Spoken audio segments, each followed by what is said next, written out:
누군가 힘들다고 입을 떼기도 전에 당신은 벌써 알아챕니다.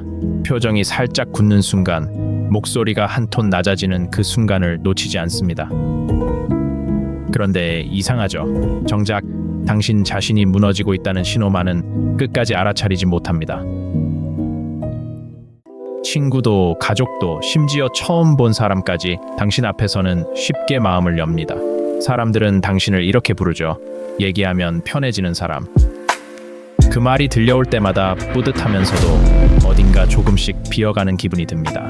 그런데 그 빈자리는 아무도 채워주지 않습니다. 카를 융은 이런 사람들에게 이름 하나를 붙였습니다. 상처 입은 치유자. 오늘은 남의 아픔은 정확히 읽으면서 자기 아픔만은 끝내보지 못하는 사람들, 그 무의식의 구조를 함께 들여다봅니다. 한 사람이 있다고 해보죠. 특정한 누군가는 아닙니다.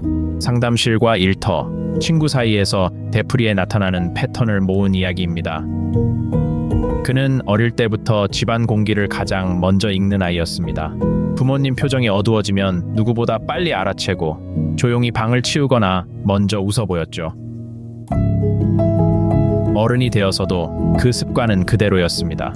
회의실 공기가 싸늘해지면 먼저 농담을 건넸고 친구가 말끝을 흐리면 무슨 일이냐고 먼저 물었습니다. 사람들은 그에게 쉽게 속을 털어놓았습니다. 그는 늘 정확한 위로의 말을 알고 있었죠. 마치 타고난 재능처럼 보였습니다.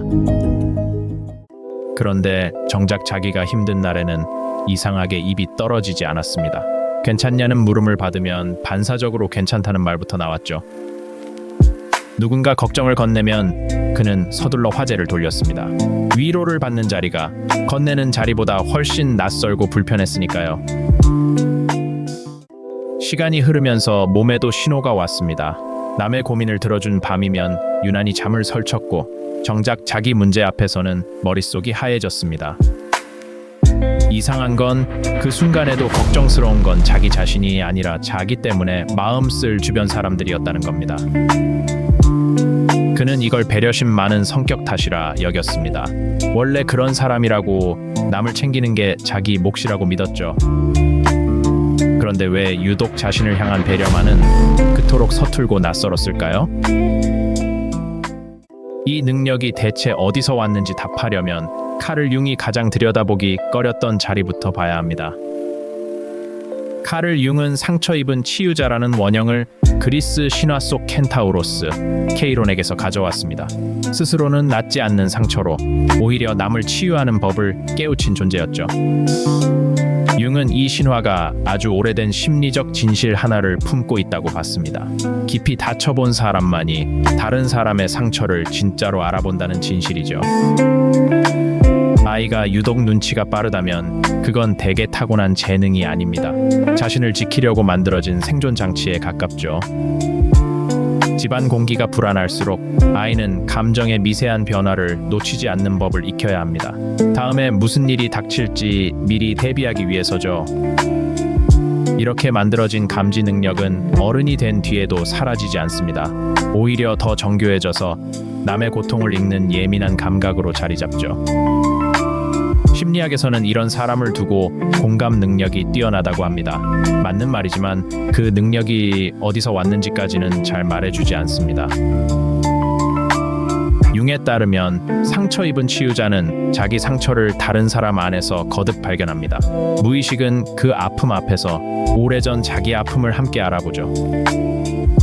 그래서 이들의 위로는 유난히 정확합니다. 머리로 배운 공감이 아니라 몸으로 겪어낸 아픔에서 나온 공감이니까요. 문제는 여기서 시작됩니다. 남의 상처는 그토록 예민하게 감지하면서 정작 자기 안에 같은 상처는 좀처럼 알아보지 못하죠. 융은 이걸 무의식의 방향이 늘 바깥으로만 향해 있는 탓이라고 봤습니다. 안테나가 늘 남을 향해 서 있으니 자신에게 돌릴 여유는 남지 않죠. 그렇다면 이 사람은 왜 자신에게는 안테나를 돌리지 않을까요? 정확히는 돌리지 않는 게 아니라 돌리는 법을 배운 적이 없는 것에 가깝습니다. 어릴 때 자기 아픔을 알아봐주는 사람이 곁에 없었다면 그 아픔을 스스로 알아채고 다루는 법 자체를 배울 기회조차 없었을 수 있습니다. 그러니 남의 아픔은 잘 알아보면서 자기 아픔만 못 보는 건 성격의 결함이 아닙니다. 한 번도 연습해 본 적 없는 기술에 가깝죠? 그런데 이 이야기를 뒤집는 사실이 여기 하나 더 있습니다. 여기서 이야기의 방향이 뒤집힙니다. 그가 남을 돌본 이유는 단순히 남을 위해서만은 아니었습니다.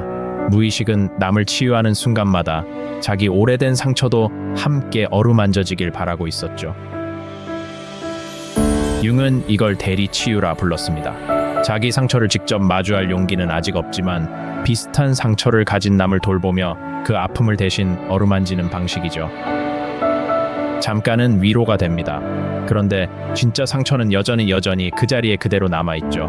남을 돌본다고 해서 내 상처가 저절로 아무는 건 아니니까요. 그래서 상처 입은 치유자는 아무리 많은 사람을 도와도 채워지지 않는 허기를 안고 삽니다. 밑 빠진 독에 물을 붓듯 주는 만큼 자신은 조금씩 비어가죠. 이 허기는 위험한 자리이기도 합니다. 늘 주기만 하는 사람 곁에는 그 마음을 당연하게 여기고 한쪽으로만 기대는 관계가 모여들기 쉬우니까요. 여기서 분명히 해둘 게 있습니다. 이 채널이 상대를 어떻게 다룰지를 이야기하려는 건 아닙니다. 우리가 늘 주목하는 건 나를 지키는 쪽입니다. 어떤 관계에서 유독 나만 계속 주고 이해하고 참는다고 느껴진다면 성격이 좋아서가 아니라 그 허기가 빈자리를 메우고 있다는 신호일 수 있습니다. 그러니 진짜 문제는 남을 잘 돌본다는 데 있지 않습니다. 나를 돌보는 순서가 언제나 맨 마지막이라는 데 있습니다.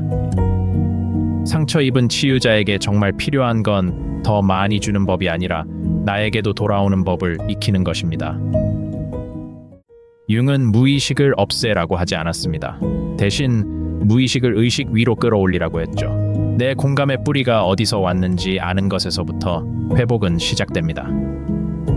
오늘부터 해볼 수 있는 4가지를 정리해봤습니다. 첫째, 하루 한 번은 나에게도 같은 질문을 던집니다. 오늘 하루 어땠냐고 남에게 묻듯 나 자신에게도 똑같이 물어보는 겁니다. 대답이 바로 나오지 않아도 괜찮습니다. 그 질문을 던지는 습관 자체가 안테나를 나에게 돌리는 첫 연습이 되니까요. 둘째, 위로를 받을 때 화제를 돌리지 않는 연습을 합니다. 누군가 걱정을 건네면 괜찮다는 말 대신 잠깐 멈춰서 그 말을 그대로 받아들여 봅니다. 이건 약한 모습을 보이는 게 아닙니다. 그동안 한 번도 열어두지 않았던 문을 아주 조금 열어보는 연습이죠. 셋째, 내가 준 만큼 돌려받고 있는 관계인지 가끔끔 돌아봅니다. 늘 내가 먼저 연락하고 먼저 이해하는 관계뿐이라면 그 균형을 눈여겨볼 필요가 있습니다. 이건 상대를 의심하라는 뜻이 아닙니다. 나를 갈아넣는 자리와 나를 채워주는 자리를 가려내는 최소한의 기준을 갖자는 뜻이죠. 넷째, 내 오래된 상처에게도 스스로 치유자가 되어줍니다. 그 상처를 알아봐줄 사람이 없었다면 이제는 다 자란 내가 그 자리에 대신 앉아줄 수 있으니까요. 남에게 건네던 다정한 말을 오늘은 나 자신에게 먼저 건네보세요. 애썼다고 이제 너도 좀 쉬어도 된다고요. 남의 아픔은 정확히 읽으면서 내 아픔만 못 보는 건 무심함도 완벽함도 아니었습니다. 한 번도 자신을 향해 돌려본 적 없는 감지 능력이었을 뿐입니다. 그 능력은 잘못이 아닙니다. 다만 이제는 그 방향을 나에게도 한 번쯤 돌려줄 때입니다. 본 영상은 교육과 오락을 목적으로 한 심리 해설이며 전문적인 진단이나 치료를 대신하지 않습니다. 어려움이 계속된다면 공인된 전문가의 도움을 받으시기 바랍니다. 오늘 당신은 자신에게 어떤 위로를 건넬 수 있을까요? 댓글로 생각을 나눠주세요.